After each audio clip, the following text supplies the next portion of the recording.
Hey guys, this is Mozsta and I'm back with a Star Wars Outlaw review.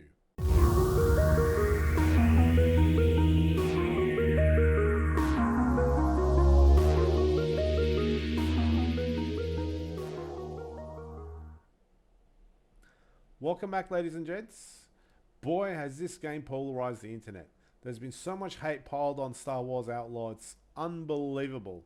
I just finished this game literally last night, so I wanted to throw my 2 cents into the internet cesspool with my honest opinion about this game. We're going to start off with the good aspects of the game, then the bad aspects of the game, and then we're going to talk about something I don't really touch upon, which is whether or not this game is woke or not. Just to baseline where I stand with sort of political agendas being shoved down people's throats, I'm completely against it. I'm not a big fan of Disney. I didn't watch The Acolyte. I don't subscribe to Disney Plus, but I am a tragic Star Wars fan, and I am trying to still consume Star Wars products without subscribing to Disney Plus, which means playing the games like Jedi Survivor and any other Star Wars games that come out. So with hand on heart, I'm going to give you my honest opinion whether or not I feel this game is woke and give you some logical responses as to a yes or a no. Let's start off with the good aspects of the game though. The game's graphically quite impressive. I think it's quite a beautiful game. It looked beautiful on my screen. The world building from a visual aspect that Ubisoft did was outstanding. I think the world looked alive, it looked detailed, it looked beautiful. The lighting, you can really if you've got the ability to run ray tracing and all that sort of stuff, the game can do that. I had to optimize my PC a little bit to get the frames under control, but once I did that, it ran very smoothly for me with very few crashes. Maybe other people experienced it differently, but I had a relatively solid, very minor bugs from a technical level, and graphically, it was stunning. Apart from the characters' facial expressions, which were very subpar, to be honest. Uh, you know, after playing games like Uncharted, Last of Us, Mass Effect, Horizon Zero Dawn, I'm used to a certain level of facial expression technology that we should be getting today in the year 2024. But again, most of the facial expressions were a little bit dead. Some of them were a little bit wild and kind of immersive breaking, little bit disappointing, especially since this is a very heavily story driven, narrative driven game, right? So a little bit disappointed by facial expression specifically, whereas the rest of the world and the graphics was quite stunning, to be honest. Another really cool thing about this game is you play the role of a young girl in the Star Wars universe without any force powers. You're not a Jedi, you're just a humble girl who's trying to make a living in this world. She's been raised by a mother that abandoned her at 12 years old. She ends up growing up in the back of a cantina and trying to survive in this world the only way she knows best, which is doing illicit deals, doing contracts, doing smuggling. Essentially, Kay Vass is a smuggler. And I think that's a really, really interesting and brave storyline to put forward in the Star Wars universe. And I was really, really happy and looking forward to play that role. You're essentially a Han Solo type character. So Kay's really interesting. I enjoyed playing her, seeing the world from her perspective, going down the rabbit hole of the bad decisions that she makes. In fact, for a good part of the beginning of the game, she's almost getting backstabbed left, right, and center, and you're just thinking, "Oh my God, is Kay Vass going to get a break in this world at any time soon, or what?" So that stuff's really cool. And throughout your journey as a smuggler and being in the underbelly of the galaxy, you've got these relationships with different cartels and stuff that you're trying to nurture. The reputation system, look, it's basic, it's rudimentary, but it's still engaging enough and rewarding enough to be satisfying. So you do contracts for different cartels like the Hutts, the Pikes, the Ashiga clan, and so on and so forth. And sometimes you got to stab one in the back and do a favor for the other. And a lot of times it gives you a choice as to who do you want to stab in the back, who you don't want to stab in the back, which is a big theme of this game, which reflects the reality of being in the underbelly of the sort of criminal underworld, if you like, in Star Wars, which is a really interesting aspect of the game. I believe the side characters, I felt the main story was a little bit rushed in regards to Kay's side characters, whereas I was very interested in Kay. I was very interested in her relationship with her pet, Nyx, which is a big part of this game. Little furry creature that follows you around, and is Kay's only friend for a big chunk of this game. I think there could have been a lot of potential for some, emotional moments, emotional heartstrings to be pulled, and they were a little bit few and far between. So I think the writing could have been better. Even though I enjoyed Kay Vass as a character, I was interested in what she's going to do, and the people around her and the environment that she's in, and who you can trust and who you can't trust. I believe the writing was slightly disappointing, but the story was entertaining enough, if that makes sense. And because she's not a Jedi, the mechanics of the game are not your usual mechanics that you're used to in a Star Wars game, right? You don't have force pull and push and stuff. So how do you build an ecosystem of mechanics around a young girl who is a smuggler? And I think, again, it was a brave attempt by Ubisoft. Some of the things I liked, some of the things I didn't like.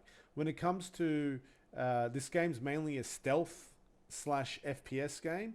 You can choose to fight or do stealth, and I've actually found in stealth missions you can actually be a gunslinger as long as you don't allow the alarm to be rang, which means disabling the alarm or killing people before they get to an alarm panel, shooting cameras and stuff like that. So you did have the choice of being a wild gunslinger a little bit or doing the missions stealthily, although in some missions you had to be stealthy. And the mechanics of the game are interesting because you're not a Jedi, so you don't have these force powers. So the skill trees were interesting. They were presented to you via meeting people in the galaxy. So you would meet people and then you would do contracts for them, and they would open up their field of expertise to you, and you had to do things in the game to be able to achieve these different skills. And I thought that was a brave and interesting attempt. Some people critique the skill tree sort of system, but I think it was a good system. I think the fact that you had to meet people and you learnt, Kay is a young girl that learns from other people. I think that was the messaging that the developers were giving us, and I appreciate that, and I didn't think it was that much of a bad system. It was good enough to get the skills and get better and better as you progress through the game. One really cool thing was quick talking, which is like when you get caught in a stealth situation, she puts her hands up and starts kind of trying to distract the guy with quick talking, something that like Han Solo would do. Stealth is a very big part of the game. So you have Nyx that helps you in your stealth endeavors. There's several things that she can do in regards to using smoke bombs, using Nyx to either distract her opponents, distract cameras, or attack her opponents, giving her enough time to run up and strangle them or punch them. She does have fists of steel. She punches people with armor and tends to knock them out, which is fair enough. You have to, at the end of the day, make a game. But she also only has one weapon, which is a handgun that her mother gave her. And that was another sort of realm of critique that people were like, oh, I want to be able to use every gun. But I think people misunderstood that this game is about Kay Vass. Kay Vass is a particular character. It's not you. It's not me. It's a young girl called Kay Vass. And I think the game went over people's heads. She's not going to walk around with assault rifles hanging over her shoulder. She's not. This is not this Call of Duty or whatever. She's got a single handgun, which is what most business people would probably carry when they walk around town. And in fact, the gun was given to her by her mother, so the gun actually has meaning. It's not just, she's not going to just throw it away and replace it with another gun. The gun you can upgrade. It's got several different firing modes, and it kept me engaged enough. You could go into an ion mode. You had a blaster mode. You had almost like a powerful grenade mode, if you want to call it that. So it was interesting enough to keep me engaged in the FPS aspect of the game as well. You also have only one ship called the Trailblazer, which is steals at the beginning of the game. And again, a lot of people complained, why isn't this like GTA where I can run around somehow and just steal spaceships willy-nilly? It's like, no, man. The Trailblazer, the spaceship, is a part of the story. You can upgrade it, and it's her home, all right? It's her home away from home.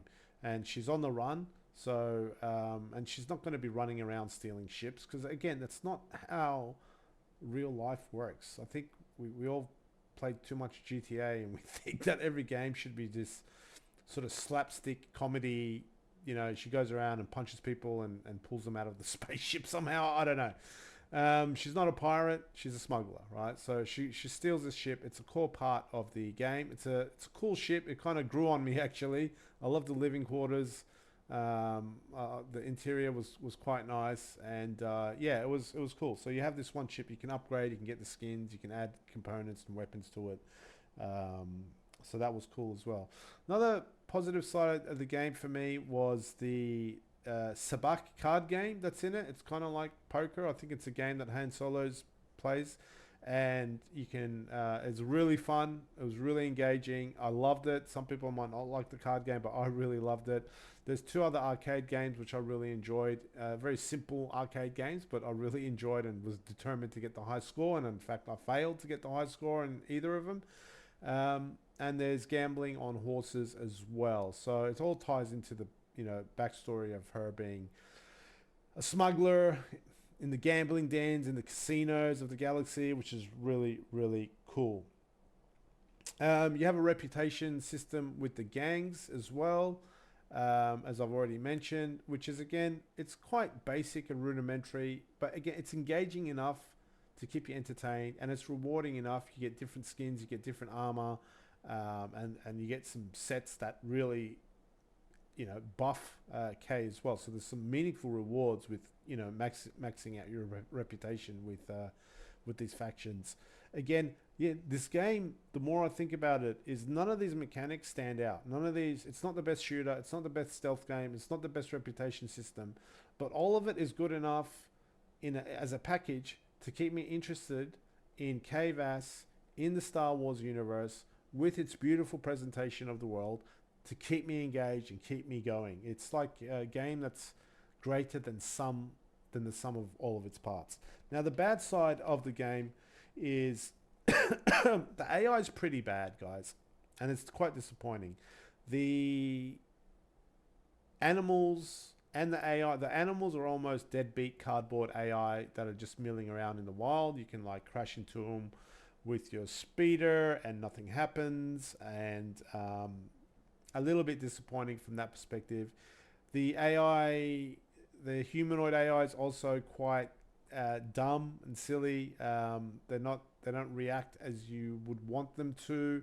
Makes the stealth gameplay a little bit too easy. A lot of people complain that the stealth game was hard. I found it extremely easy. In fact, the AI was bad to a point that you could almost exploit the game in a really bad way, where you could run around and potentially punch everyone in the head.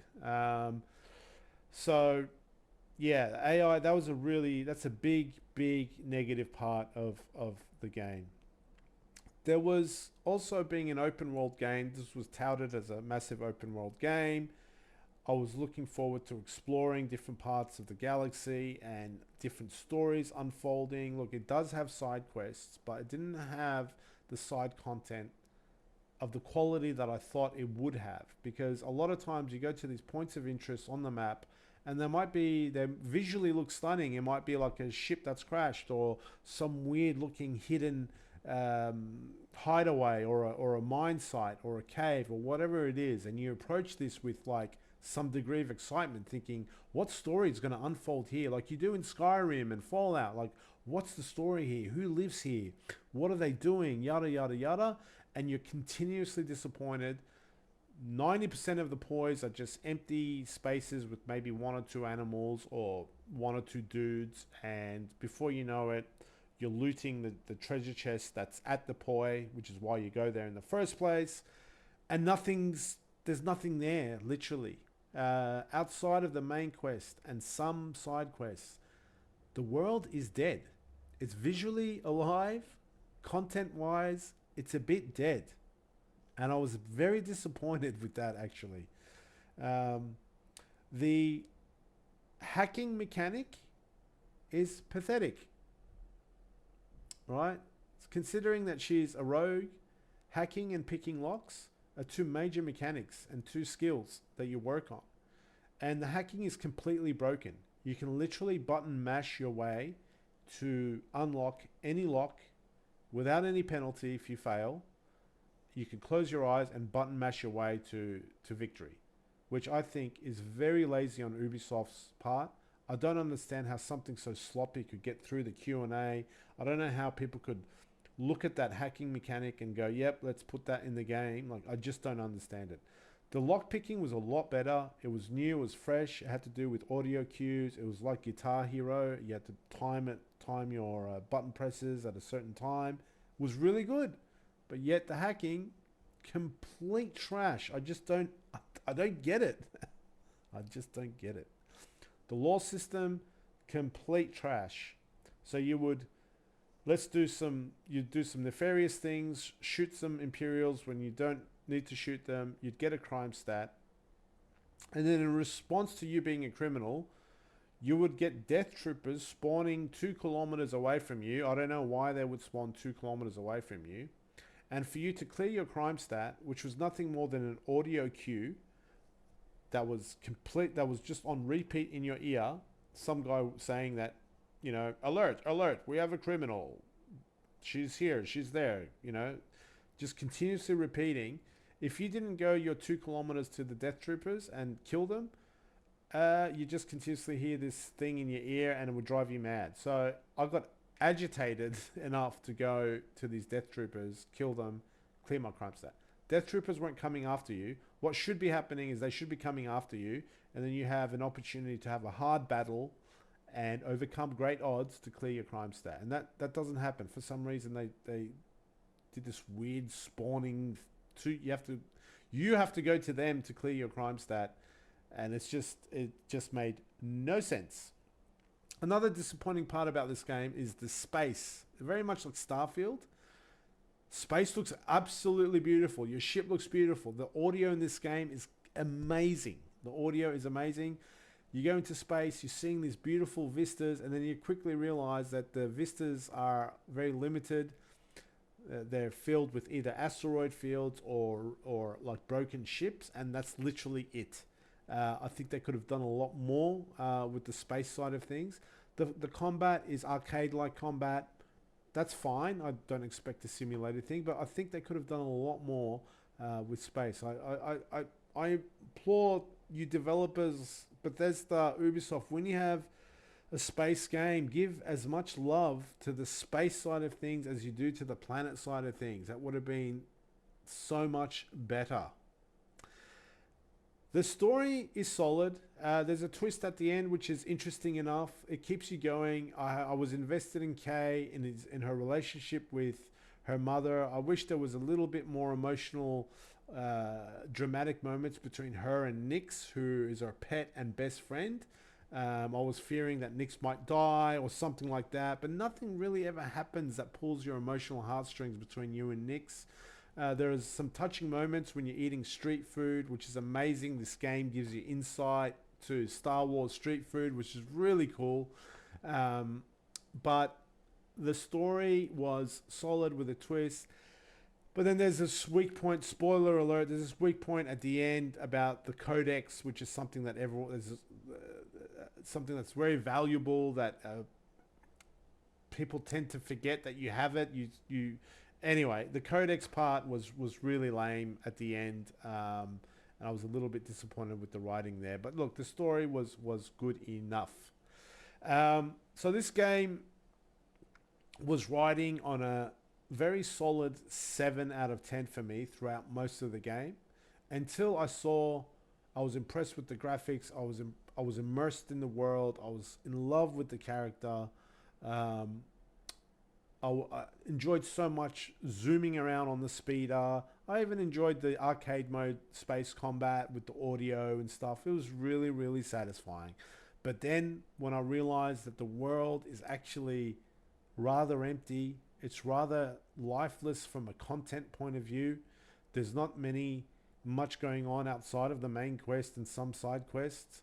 The hacking mechanic being a complete waste of time, the AI being quite stupid. When all of that started to kind of overshadow the rest of my experience, I had to reduce it from a 7 out of 10 to a 6.5 out of 10, guys. And that's my final score that Star Wars Outlaws gets, a 6.5 out of 10. Now, is the game woke? So there's been a lot of criticism thrown that this is another woke Star Wars adventure. To be honest, from a guy that doesn't appreciate political agendas being shoved down my throat, I didn't find this game to be woke at all. A lot of YouTubers that I saw that hated this game were watching other YouTubers hate the game. They weren't actually even playing the game themselves, and I find that to be completely scandalous. And people that watch and support YouTubers that just react to hate videos without actually experiencing the game themselves, I'm quite disgusted with that, to be honest. And there was a lot of YouTubers that didn't even play the game. They're just jumping on a bandwagon to get views, literally, and that's it. I think if you haven't played the game, you shouldn't really. You're not in a position to critique the game at all. It wasn't woke. There was one criticism was that Kay Vass, who's this young girl here, is ugly. She's a mutant and she's not as sexy as her voice actress. Therefore, it's woke.